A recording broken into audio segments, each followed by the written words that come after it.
Hi friends, మన గ్రూప్లోకి ఓ బుల్లిరాయుడు వచ్చాడు. పేరు వేద్, నా ఫ్రెండ్ కొడుకు.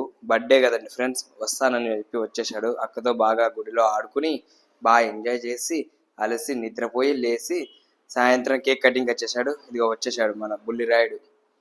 అమ్మ నాన్న, అమ్మమ్మ, తాత, మామ, ఫ్రెండ్స్ అందరితోనూ బాగా ఎంజాయ్ చేసినాడు ఫ్రెండ్స్ మన Bullirayudu. Happy birthday Ved. Cake cutting అయిపోయినాక మేము మా ఫ్రెండ్స్ అందరూ బాగా కేక్ కటింగ్ చేసి ఎంజాయ్ చేశాము. అలాగే పెద్దవాళ్ళు ఇంకా ఆశీర్వదించారు. మన గ్రూప్లోకి అన్నిటికంటే పెద్ద తాత వచ్చాడు. ఆ తాత వచ్చేసి ఆశీర్వాదం ఇస్తాడు. ఇది వచ్చేసాడు చూడండి. Okay friends, please subscribe Lalu mini vlogs. Thank you.